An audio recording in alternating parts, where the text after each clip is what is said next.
nous ne cesserons de nous présenter à vous, nos frères et sœurs, à vous qui nous écoutez de loin et de près. Nous sommes le ministère de la voix de minuit, Matthieu, verset 1 à 6. Nous n'avons aucun autre évangile en dehors de l'évangile prêché par les apôtres Jésus-Christ. Nous n'avons aucun autre message qui n'est que le message prêché donc par notre frère bien-aimé William Marion Branham. Car à cette heure de l'âge de l'église de Laodicée, le 7e et dernier âge des nations, nous, ministère de la voix de minuit, Matthieu verset à 6, nous avons pour rôle absolu de réveiller le glorieux, merveilleux message prêché par le 7e et dernier prophète messager, dont le nom est William Marion Branham. Notre position réelle, notre identité réelle est Matthieu, verset 1 à 6. Notre identité réelle est Matthieu, verset 1 à 6. Et quand nous lisons Matthieu, verset 1 à 6, la Bible dit que le royaume des cieux sera semblable à 10 vierges qui, ayant donc leur lampe, attendaient donc l'époux.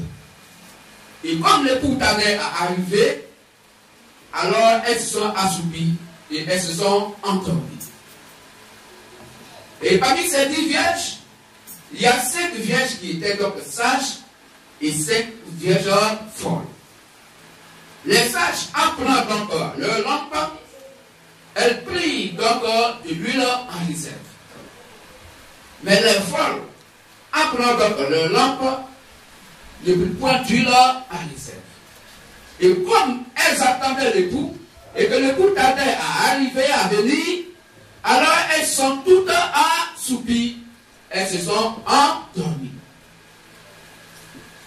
Mais au milieu de la nuit, on cria, une voix tonna, on cria, voici l'époux, allez à sa rencontre. Donc quand la voix donc, a crié, pour dire voici l'époux, allez à sa rencontre, alors les 10 vierges se réveillaient donc toutes. Elles se sont réveillées. Et elles ont commencé à préparer leur lampe.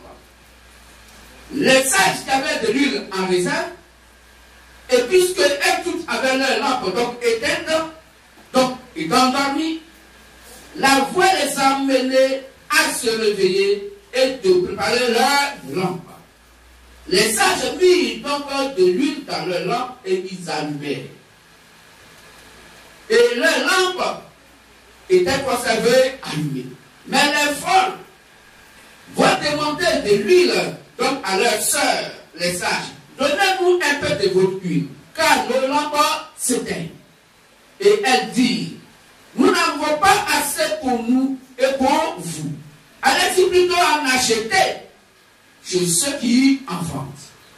Et quand elle partit en acheter chez ceux qui en vendent, alors l'époux arriva et les vierges sages entrèrent et la porte fut fermée. Au retour, elles viennent et elles tapent à la porte. Coco, ouvrez-nous. Et la voix à l'intérieur dit que non, je ne vous connais pas. Que je bénisse. Donc, nous, ministère de la voix de minuit, Matthieu, verset à 6, notre rôle est de réveiller le glorieux message prêché par le 7e dernier prophète messager, William Marion Branham. Il est né en 1909, il est mort en 1965. C'est son message qui court jusqu'à cette heure du temps de la Odyssée, qui est le dernier âge de l'église des nations. Après cet âge, il n'y a plus d'âge qui vient encore concernant le christianisme dans l'église des nations. qu'Abraham est le dernier prophète messager. Que je bénisse. S'il y a un huitième qui vient, il va à la perdition. Selon Apocalypse 17, verset 11. Car, selon Apocalypse 1, verset 11, Dieu parle de cette église des nations. Et à chaque église des nations, il a envoyé une étoile, l'étoile qui est le messager donc de son temps. Amen. Que se bénisse. Donc, nous ministère la voix de minuit. Notre rôle est de révéler ce glorieux message endormi dans le cœur de nos frères et sœurs de la lumière du soir. Car le ministère de Branham s'appelle le ministère de la lumière du soir. C'est pourquoi nous les appelons en abrégé LDS. L pour dire lumière, D du S soir. Et nous, quand vous entendez MVM en abrégé, c'est pour dire ministère de la voix de minuit, Matthieu 25 et 6. Le MVM n'est pas une dénomination. C'est notre identité réelle. Quand on demandait donc à Jean, après le baptême, qui es-tu? Il dit, je suis la voix de celui qui crie dans le désert. Et le prophète Esaïe et le prophète a prophétisé sur lui. Pour dire que Dieu enverrait donc quelqu'un pour aplanir son sentier, pour préparer son chemin. Donc celui que Dieu envoie à une époque bien déterminée va avoir sa place dans les saintes écritures, la sainte Bible. La Bible doit l'annoncer d'abord. Comment le reconnaître? Quand il va manifester les saintes écritures, on comprendra que oui, ce qu'il manifeste, c'est cette portion des saintes écritures. Raison pour laquelle la Bible dit dans les Actes des Apôtres, les gens ont dit que ceux-là sont des chrétiens. Pourquoi? Parce qu'ils manifestaient exactement ce que Jésus-Christ prêchait. Pourquoi? Parce qu'ils étaient quoi? Des chrétiens. En tant que chrétiens, parce qu'ils manifestaient les saintes écritures. Les saintes écritures, lesquelles Jésus-Christ leur avait donc donné, et que le Saint-Esprit est venu pour confirmer par la prédication. Qu'il se bénisse. Parce qu'il demeurait dans la parole du Seigneur Jésus-le-Christ. Ce que dit Jean 8, verset 31-32. Car Jésus pourrait dire que celui qui est mon disciple, c'est toute personne qui demeure dans ma parole. Et la vérité la franchira parce qu'il connaîtra pas la vérité. Que je bénisse. Donc, frères et sœurs, vous qui nous écoutez, le message de la voix de Dieu, Matthieu 26 que nous sommes, nous ne sommes pas un nouveau message. Et nous ne prêchons pas un nouveau message. Mais nous prêchons l'évangile authentique prêché par le Saint-Esprit au travers des disciples du Seigneur Jésus-Christ depuis Acte 2. C'est exactement cet évangile que nous prêchons.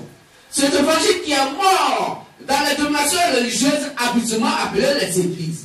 Et c'est pour eux le Seigneur Jésus a dit, mais Dieu leur fera proprement justice. Et si le Fils de l'homme qui revient sur la terre, pourra-t-il mettre la foi sur la terre? Mais qu'est-ce que la foi? Romains disait que la foi c'est la parole de Christ. Donc Jésus s'inquiétait déjà. Il mettait déjà en garde certaines personnes pour dire qu'il ne trouvera pas la foi sur la terre. Dans les lieux de prière habituellement appelés les églises. Car la foi, là où elle va se trouver, elle se trouve uniquement que dans l'église du Seigneur Jésus le Christ, dont il a parlé dans Matthieu 16, 18 à 19. Car tu es pierre, et sur cette pierre, je bâtirai mon église. Les portes seront de moi ne pourront pas contre elle, et je te donnerai quoi les clés du royaume des cieux. Ce que tu liras sur la terre sera lié dans les cieux, et ce que tu délieras sur la terre sera lié dans les cieux. Voici l'église du Seigneur Jésus le Christ qui est sauvée et qui est la foi, parce que ayant la foi qui est la parole de Christ. Amen. Amen. Que se bénisse. Amen. Frères et sœurs, donc voici notre position dans la Bible. Matthieu 26, qui est notre identité réelle. Et la voix vient pour crier au milieu de la nuit. Au milieu de la nuit, pourquoi? Parce que c'est un moment où le monde religieux, se disant donc des chrétiens et chrétiennes, vont adorer Dieu, mélangeant la parole de Dieu avec la pensée humaine. Pourquoi? Parce que Dieu appelle la nuit ténèbres. Lisons Genèse 1, verset 4 à 5. Dieu appelle la nuit ténèbres. le jour, la lumière. La lumière est la part de Dieu selon Psaume 119, 105. On lit, s'il vous plaît. Genèse 1, verset 4 à 5. Dieu vit que la lumière était bonne, et Dieu sépara la lumière d'avec les ténèbres. Dieu appela la lumière jour. Dieu appela la lumière jour.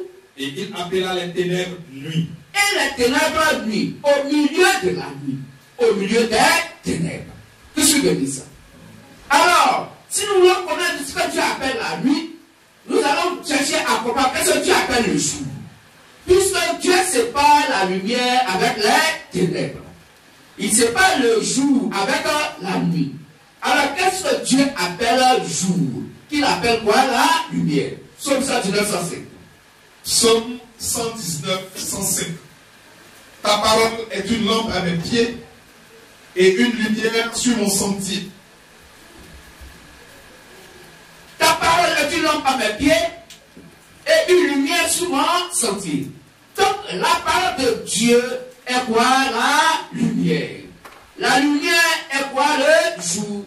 Et Dieu sépare donc le jour qui est la lumière avec la nuit qui sont les ténèbres. Amen. Donc, si la parole de Dieu est la lumière, et que Jean 17, 17 dit que la parole de Dieu est la vérité, alors la lumière, c'est la vérité de Dieu. Et la lumière qui est la vérité de Dieu est séparée avec le mensonge qui est quoi? Ténèbres. Donc la nuit s'appelle le mensonge, la nuit s'appelle les ténèbres. Au milieu de la nuit veut dire au milieu du mensonge, au milieu quoi? Des ténèbres. Qu'est-ce que je dis? Donc c'est en ce moment où le monde entier pense à adorer un véritable et réel Dieu. Dans les lieux de prière habituellement appelés les églises, où ces hommes de Dieu vont adorer Dieu en dehors de la Bible, pensant utiliser la Bible. Les gens vont penser qu'ils adorent Dieu en esprit, mais c'est la vérité. Or Jésus dit, vous devez adorer le Père en esprit et en vérité. Il prête ce qui est esprit, ce qui est la parole, mais c'est la vérité. La parole mensongère, la parole qui n'a rien à voir avec la vérité, la parole qui n'est pas la vérité. Et ils disent que oui, ce qu'on dit, c'est ce qui est écrit noir sur blanc dans la Bible. D'accord, mais si ce que vous dites est écrit noir sur blanc dans la Bible, vous devez être en accord avec toute la Bible selon Matthieu 4, 4. Tout ce que je dis. Quand la Bible défend, et elle dit que celui que Dieu envoie dit les paroles de Dieu. Quand nous prenons Jean 3, 34, la Bible est claire. On va lire ça rapidement. Celui que Dieu envoie doit dire les paroles de Dieu. Jean 3, verset 34. Car celui que Dieu a envoyé dit les paroles de Dieu, parce que Dieu ne lui donne pas l'esprit avec mesure. Donc c'est Dieu qui lui donne l'esprit. Et quand il lui donne l'esprit, c'est sans mesure. Or l'esprit est la parole. Jean 4, 24, Dieu est esprit. Dieu qui est esprit est la parole selon Jean 1. Au commencement était la parole est Dieu. Et la parole est avec Dieu. Donc l'esprit c'est la parole. Donc Dieu lui donne la parole sans mesure. Pourquoi? Parce que Dieu va se révéler à lui. Selon Amos 3, verset 7. Cette personne n'a pas le droit d'aller apprendre Dieu. Donc de la main d'un être humain dans une école pastorale, dans un lieu donc de formation comme de Dieu, donc de prophète, dans un lieu de formation comme de Dieu, donc dans des séminaires, parce que Dieu lui donne sa parole sans mesure. Or, si la parole est sans mesure, c'est parce qu'elle est éternelle. Or, ce que l'homme donne de la pensée de l'être humain vient de Satan selon Matthieu 16, 23. Dieu est conscient que la pensée humaine est satanique selon Matthieu 16, 23 et que la pensée de l'homme n'est pas la parole de Dieu selon Isaïe 55, verset 7 à 8. Dieu donc, quand il envoie quelqu'un, il ne l'envoie pas vers une école de formation des hommes de Dieu, mais lui-même il lui donne son esprit selon Amos 3, verset 7. Car Dieu peut rien faire sur la terre sans savoir révéler ses secrets à ses serviteurs, les prophètes. Donc Dieu lui donne son esprit. L'esprit est la parole. Dieu lui donne la parole. La parole est la vérité sur Jean 17, 17. Donc Donc Dieu lui donne sa part qui est la vérité, afin qu'il dise la vérité qui est Dieu lui-même. Amen. Amen. Que se bénisse. Amen. C'est ça, frères et sœurs. Donc quand il y a ces genres de choses, des écoles de formation d'hommes de Dieu, où les gens vont donc inculquer, enseigner des hommes de Dieu, la pensée satanique, la Bible dit, il est minuit. Voici la vraie définition de minuit. Au milieu de la nuit, au milieu du mensonge, au milieu des ténèbres. Oui, parce que la pensée humaine est ténébreuse. Que se bénisse. Amen. La pensée de l'homme est ténébreuse. Et Dieu l'appelle l'homme animal. Parce que quand un être humain ne parle pas selon la vérité de Dieu, Dieu l'appelle un homme animal. Et l'être humain peut être sous l'influence de Satan sans le savoir, toutefois même qu'il est un fils de Dieu. Raison pour laquelle, avant l'effusion du Saint-Esprit, notre frère bien-aimé Simon Pierre était sous l'influence de Satan.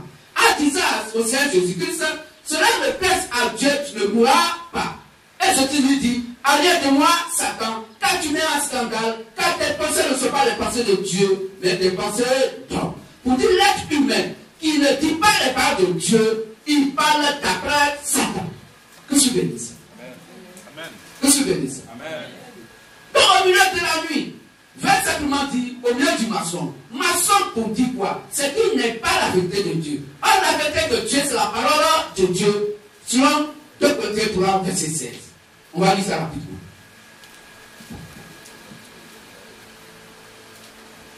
Que se bénisse. Amen. 2 Corinthiens 3, verset 16. Mais lorsque les cœurs se convertissent au Seigneur, 2 Timothée 3, 16. 2 Timothée 3, verset 16. 2 Timothée 3, verset 16. 2 Timothée 3, 16, je lis. Toute écriture est inspirée de Dieu. Toute écriture, toute la Bible est inspirée de Dieu. Pas du corps pastoral, pas des séminaires de prêtres, ni même du pape. Toute la Bible est inspirée de Dieu. Et utile pour enseigner. Et Dieu veut que cela soit enseigné. Pour convaincre. Pour qu'on puisse convaincre les enfants de Dieu. Pour corriger. Pour corriger. Donc la vraie adoration de par la fausse adoration. Pour instruire dans la justice. Pour corriger. Donc la fausse adoration de par la vraie adoration. Dans toute la justice de Dieu. Donc il faut faire tout cela avec la justice de Dieu.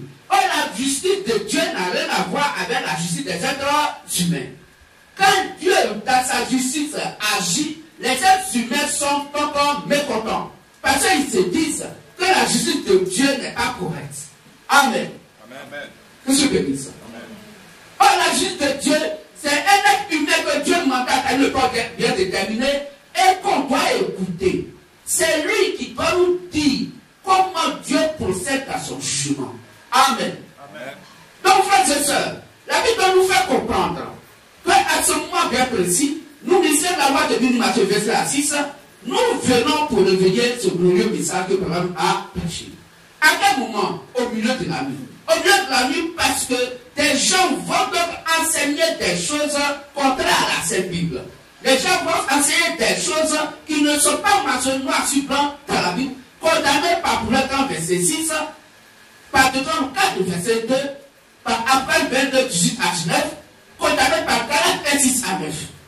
Que je bénisse. Amen. Car si quelqu'un prêche un évangile, en Dieu, comme les apôtres nous avons prêché, qu'il soit maudit. Donc les gens vous amènent à la malédiction en vous faisant donc croire ou adorer Dieu en dehors de la Sainte Bible qui est la vérité absolue et de l'évangile que les apôtres Seigneur Jésus ont prêché et que les prophètes donc de l'Église des nations donc ont aussi prêché. Que je bénisse. Amen. Dans le milieu de la nuit, frères et sœurs, c'est au milieu du mensonge.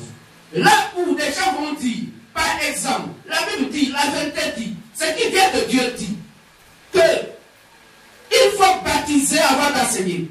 Matthieu 28, à partir du verset 19 jusqu'au verset 20.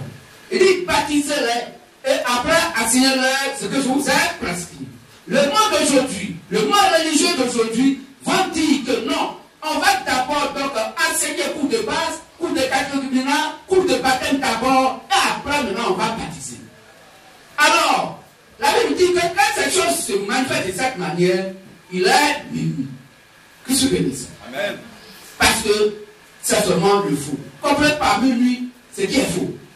Ce qui est donc le mensonge. Ce qui ne vient pas de la parole de Dieu selon la vérité. Ce qui a été ajouté ou ce qui a été retranché. Que se bénisse. Amen.